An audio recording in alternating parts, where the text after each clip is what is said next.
Forest Ranger Sizan was suspended over a deadly pit, with 90% of his body leaning dangerously over the unstable edge of a mud well. His outstretched arms trembled with effort as he tried to reach the tiny hands of a baby gorilla sinking slowly into the thick brown sludge. With every passing second, the little creature sank deeper, its weak cries muffled by the cold mud now covering its chest.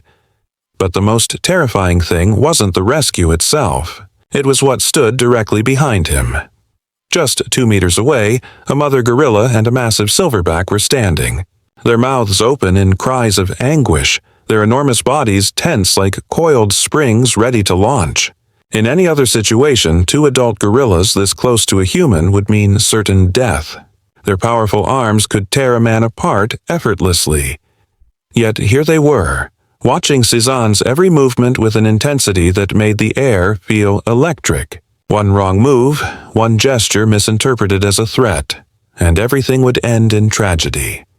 But what was truly unbelievable was how Sizan had ended up in this situation, because just 30 minutes earlier, these same gorillas had done something that defied millions of years of evolution, something no ranger had ever witnessed.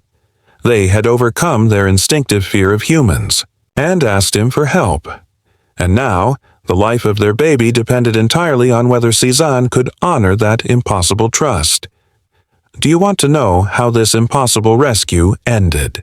Before we continue, if you believe in the power of compassion between species, press the like button right now, subscribe to our channel for more incredible wildlife stories, and leave us a comment telling us where in the world you're watching from.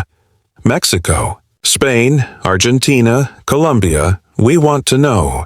Let me take you to the beginning of this extraordinary story. The morning had begun like any other in the dense forest reserve.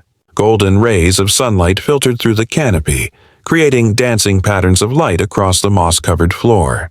In a small clearing, a family of gorillas enjoyed the peace of the morning. The mother rested quietly, watching her 8-month-old baby play among leaves and wildflowers. The massive silverback, the family's protector, foraged nearby, pulling tender shoots from the vegetation. The baby gorilla, with shiny black fur and huge, curious eyes, was completely absorbed in play. A bright orange and black butterfly fluttered near a large leaf, and the little one chased it with clumsy enthusiasm, his tiny hands reaching for the colorful insect. Each failed jump made him let out small, frustrated sounds, the kind that could melt any heart. But the gorillas didn't know that humans had recently been there. Someone had dug a pit, perhaps for a construction project abandoned long ago, or maybe as a cruel trap. The hole was about 2 meters wide and filled with dense, muddy sludge from recent rains. Partially hidden by fallen leaves and loose earth, it was a deadly trap waiting for its victim. The baby gorilla, focused entirely on the butterfly now hovering near the edge of the clearing, took several wobbly steps forward. His small feet stepped on what looked like solid ground covered in leaves. But in an instant, the earth gave way. The unstable edge crumbled, and the baby fell forward with a high-pitched scream of terror that cut through the morning air like a blade. The mother and Silverback reacted instantly, leaping to their feet.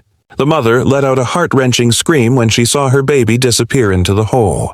In seconds, both parents were at the edge, looking down in absolute horror. The baby was in the center of the mud, sinking fast. The thick brown sludge already covered his legs and was rising toward his chest. His small arms thrashed desperately for anything to hold on to, but there was only cold, heavy mud. The mother lunged forward, reaching out with her long arms to grab him. Her fingers clawed at the collapsing mud, causing more earth to slide down and bury the baby further.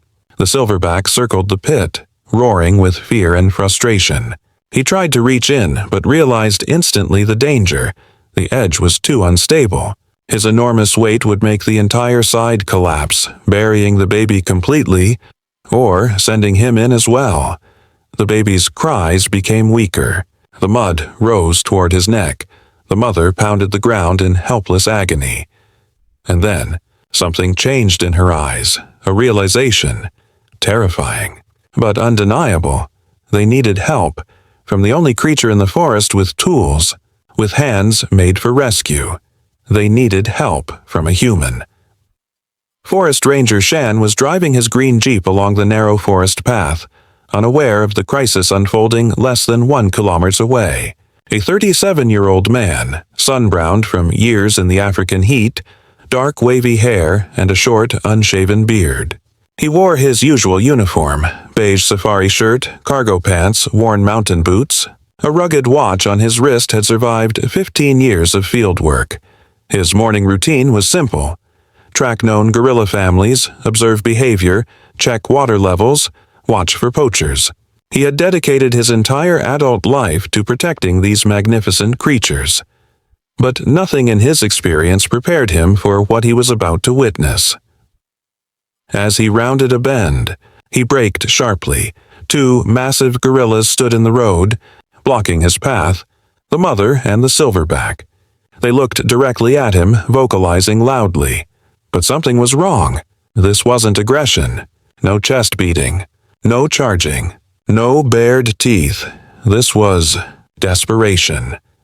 The mother rushed toward his Jeep, then ran a few meters down the path, looked back at him, ran again, looked again, urging him to follow.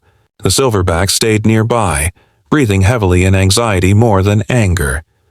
Cezanne's mind raced. This was communication.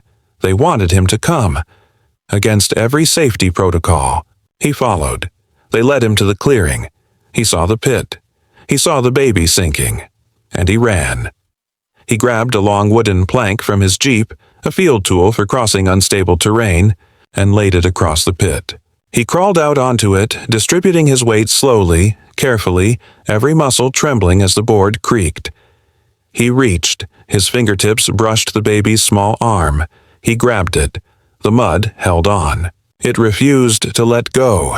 Cezanne pulled with all his strength, muscles shaking, jaw clenched, until finally, with a loud sucking sound, the baby broke free. He pulled the infant to solid ground. The baby lay still. Then, a breath, a cough, mud expelled from tiny lungs. He was alive. Cezanne's eyes filled with tears. But now came the most dangerous moment. He backed away slowly, revealing the baby to his parents. The mother did not attack. Instead, she made a soft, low sound, a sound of overwhelming relief. She gathered her baby in her arms and began cleaning him gently, tenderly. The silverback stood over them, not with aggression but with protection.